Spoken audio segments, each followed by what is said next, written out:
monde, j'espère que vous êtes tous très bien et je suis ravi de vous retrouver. Ça y est, j'ai enfin pu terminer une série qui me tenait tout particulièrement à cœur.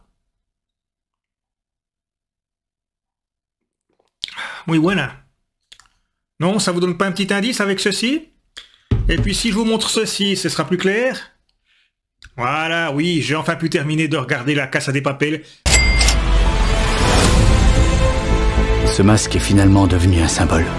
Et nous sommes la résistance. J'ai enfin pu terminer cette série, c'est vraiment une série qui me plaisait beaucoup sur Netflix. J'en ai aussi profité pour regarder quelque chose qui me tenait aussi tout particulièrement à cœur.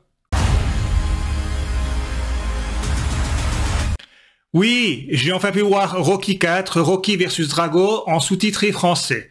Si vous voulez que je fasse une vidéo où je critiquerai donc la nouvelle version de Rocky IV, donc Rocky IV, Rocky vs Drago, et aussi tout ce que j'ai vécu pour pouvoir voir ce film, n'hésitez pas dans vos commentaires à me l'expliquer, et puis je tâcherai d'en faire une prochainement. Alors, c'est pas mal, hein? Je l'avais teasé la dernière fois, place au manga. Non, ce ne sera pas l'attaque des Titans. Si je le fais, ce sera une fois que j'aurai vu la fin de la série animée qui devrait débuter en janvier 2022. Aujourd'hui, je vais faire la critique de Drifting Dragons et Saint Seiya Sentia Show, deux animés de respectivement 12 et 10 épisodes, soit en gros à l'opposé de ces séries interminables genre Naruto, One Piece ou Pokémon.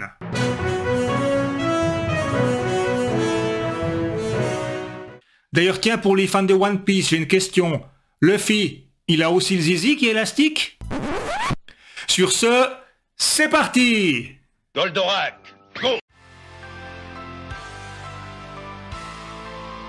Kutei Dragons, ou Drifting Dragons chez nous, est une série animée en 12 épisodes adaptée du manga du même nom, sorti à l'origine en janvier 2020 au Japon, avant que les droits ne soient rachetés par Netflix.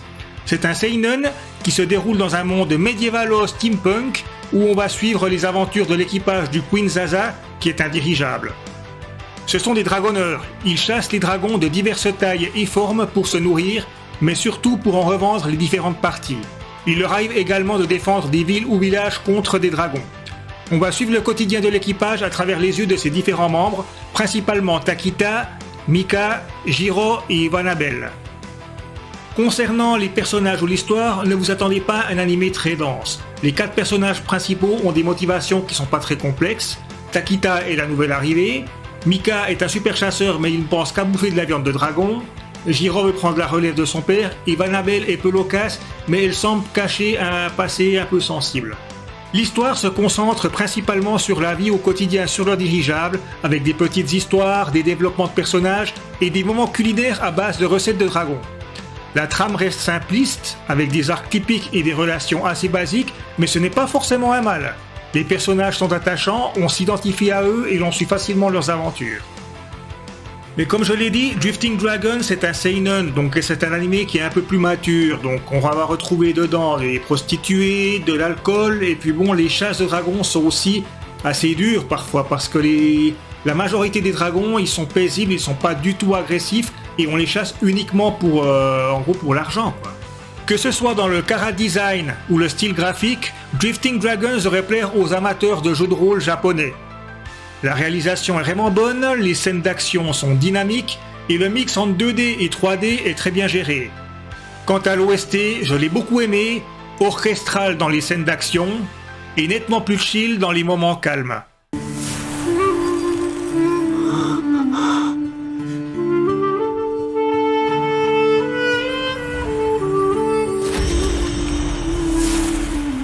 D'ailleurs, la musique dans ces moments plus chill m'a justement beaucoup fait penser à un jeu vidéo japonais où les dragons occupent une place importante, Panzer Dragoon Saga.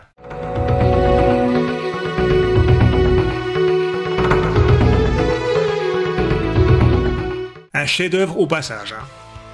Les moments où l'équipage est en alchimie afin de chasser un dragon sont les meilleurs avec de belles images assez poétiques. Chaque dragon chassé est différent, un peu comme les anges dans Neon Genesis Evangelion qui avaient tous une forme différente. Dans tous les cas, les relations de l'équipage dans ces moments sont toujours justes, amusantes, logiques et sans fanservice. La série comporte 12 épisodes et adapte les 3 premiers tomes du manga. Pour ceux qui désirent connaître la suite des aventures du Queen Zaza, ce sera sur manga. Les 10 premiers tomes sont sortis en français, je ne les ai pas lus, mais d'après les retours, justement les personnages et l'histoire ont été approfondis. Hormis le parallèle avec la chasse à la baleine, je dois dire que j'ai bien aimé cet animé. L'histoire est une ode à l'aventure et l'on peut facilement s'identifier aux personnages. En plus, il est bien réalisé et a une très belle OST. C'est vraiment sympa, pas transcendant, détonnant et onirique, mais je vous la conseille si vous recherchez une histoire qui ne soit pas trop complexe et avec des personnages attachants. Les 12 épisodes passent vraiment très vite et la série est disponible sur Netflix.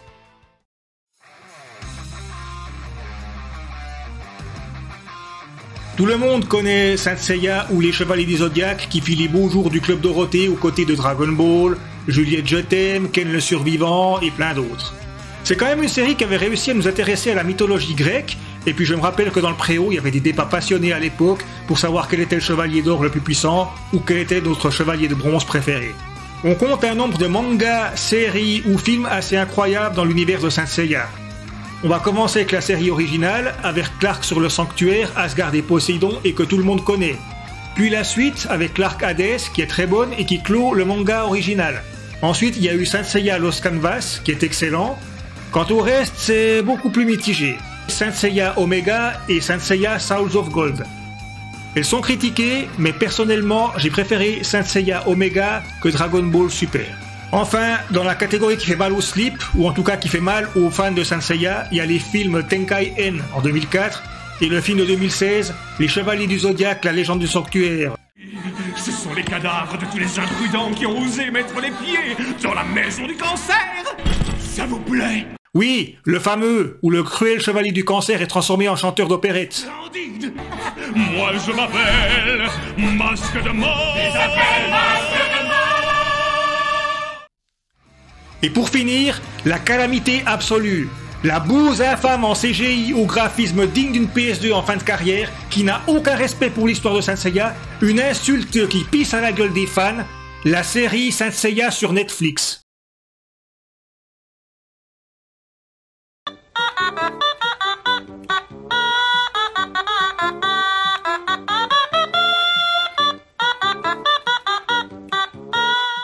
Un conseil, si vous ne l'avez pas vu... Fuyez, pauvre fou. Bref, au milieu de tout cela, il y a Saint Seiya Sentia Show. Franchement, j'étais très sceptique car elle nous présente les Sentia, des guerrières dévouées à la protection d'Athéna dont on n'a jamais entendu parler. L'histoire est centrée sur Shoko. En 8ème, j'ai fauché la moumoute de mon oncle Masque et je l'ai collée sur ma figure pour jouer Moïse à la fête de mon cours d'hébreu. Choco. Mais non, pas le gaffeur et meilleur ami de Sinoc des Goonies. Shoko, une lycéenne qui est sans nouvelles de sa grande sœur Kyoko depuis plusieurs années. Cette dernière faisait partie de la garde rapprochée d'Athéna, les Sentia. Kyoko se retrouve possédée par l'esprit d'Eris, la déesse de la discorde. Shoko décide alors de devenir une Sentia pour sauver sa sœur.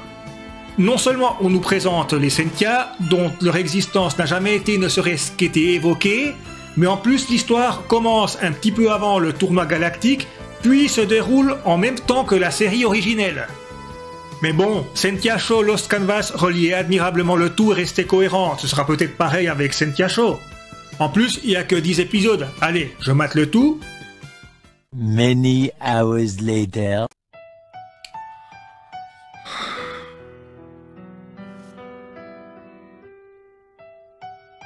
C'est nul!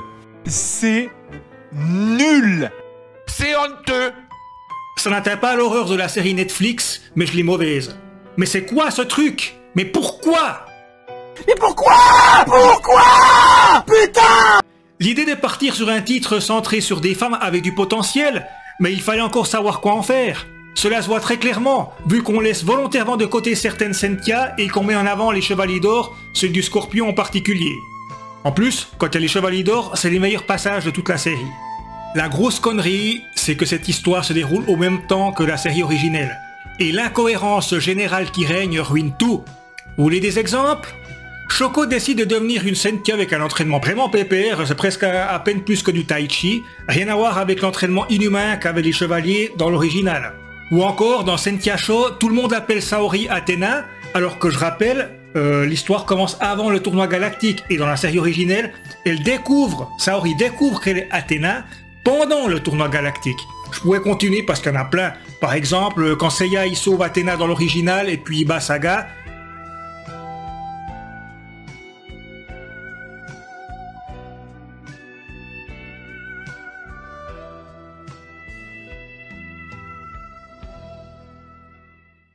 Ici, vous oubliez, non seulement c'est rushé, mais c'est différent. En plus, on arrive à ressusciter le côté maléfique de Saga. Ah bah tiens, c'est nouveau ça.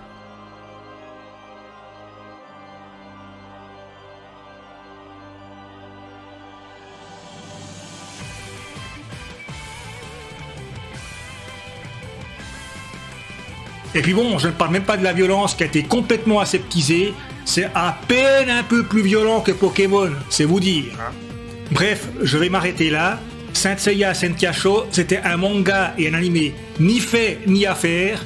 L'histoire est inintéressante, la réalisation basique, et nos personnes n'ont aucun charisme et c'est rempli d'incohérences par rapport à la série originale. Les seuls moments un tant soit peu intéressants, c'est quand il y a l'apparition des Chevaliers d'Or, c'est dire. Que vous connaissiez Saint Seiya ou pas, regardez plutôt la série originelle ou de Lost Canvas, qui sont bien meilleurs et sur tous les points.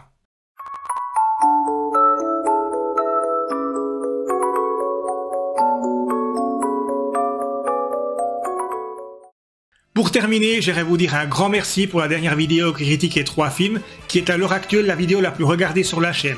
Donc encore une fois, un grand merci. Ça me fait vraiment très plaisir de remarquer que cette vidéo a été appréciée et je ne regrette pas toutes les heures de travail que j'ai passées dessus. Même si encore à mon niveau, ça reste très modeste. Hein. Le jour du grenier, il se cure le nez, il fait autant de vues que moi qu'en une espèce d'une semaine. D'ici la fin de l'année, j'espère pouvoir sortir plusieurs vidéos, notamment une critique des 5 films que j'ai vus au mois de novembre, une suggestion de films pour Noël, la présentation de 2 jeux vidéo et enfin une sorte de petit bilan avec aussi un bêtisier. Mais bon, autant être clair tout de suite, j'aurai beaucoup de mal à libérer suffisamment de temps pour tout faire et je n'ai pas envie de faire ça à l'arrache. Vous pouvez me retrouver donc sur Instagram ou sur internet, donc la description sont ici en bas. Et puis comme d'habitude, si cela vous a plu, n'hésitez pas à vous abonner, à partager ou à mettre le petit pouce. N'oubliez pas que vous pouvez laisser un message, un commentaire, une question ou une insulte dans la section commentaires ici en bas. Portez-vous bien, ne cessez pas de rêver et à bientôt pour une prochaine vidéo. Ciao!